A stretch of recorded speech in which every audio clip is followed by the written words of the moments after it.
This is the video for the Tortilla wrap pencil case, and this would use us two panels this size, one of which you are going to attach half of a continuous zip to. So I'll just put this on the side so you can see.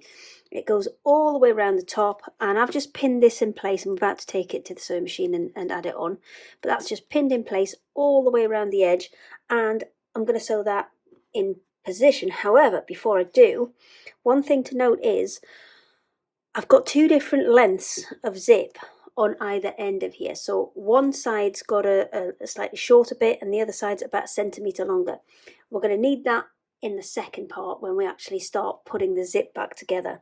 And the third piece of fabric that comes with this is this straight piece here, which, as you can see, I have folded in half, then pushed both sides in and folded in half again to create a binding, and that's what we're going to use to seal the bottom when we're finished. So the first step is to take this zip that's pinned on here and stitch it to this piece of fabric. Now you can do this all in one go if you wish, by putting these kind of face to face like that and stitching the zip in between. Now because it's on a curve around this top edge here, I would actually recommend that you stitch this in place first, then come back and layer it on and put the other half on, because it's going to make your life just so much easier, and it is worth the extra couple of minutes it takes to stitch that on.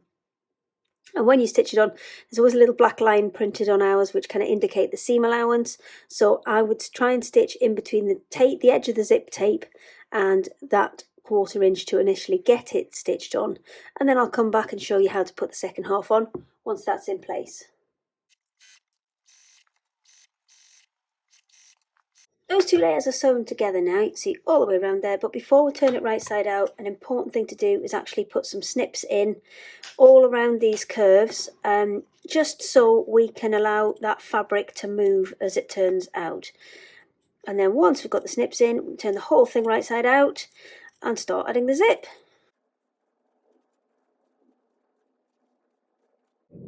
I'm just top stitching around the edge of this zip, and I just wanted to show you very quickly what a difference this actually makes, because if you see the side that I've top stitched there, you can see it's now sitting nice and flat versus this side over here, which is the one that I'm coming to, which is kind of really wobbly at the minute.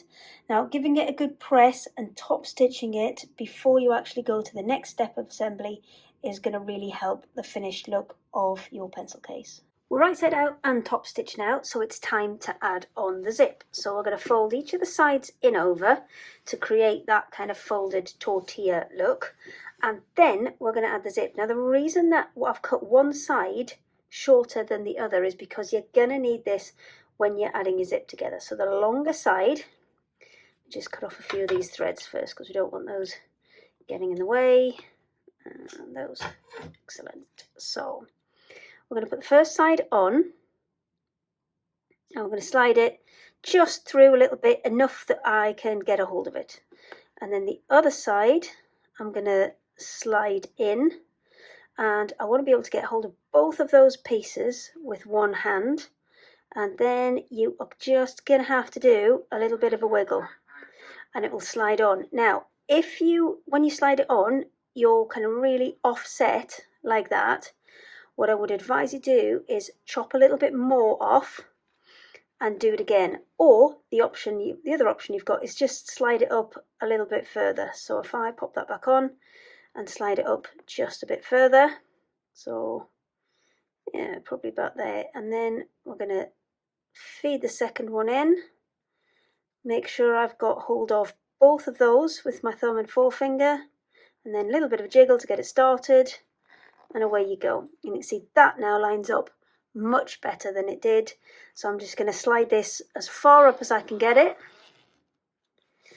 and then come down to the bottom here, and I'm going to trim the excess of that zip away. So we're going to take this off, and then that bit that I showed you right in the beginning, the bit that was kind of folded into a piece of binding, that's what we're going to use to seal this up and secure that zip, so that when we pull that down, it isn't going to come back off. So you've got way more than you need here. and you're going to sandwich that whole thing in the middle. But before you do, just make sure that it's nice and central. We're going to come over the top, so make sure that's nice and lined up. And then we're going to just assess how much we need, because obviously I've got a lot of extra on here. So I'm going to slide it along a bit because we don't need all of that. And then I'm going to fold in this side. Now you can fold these corners in if you want to before you fold it across.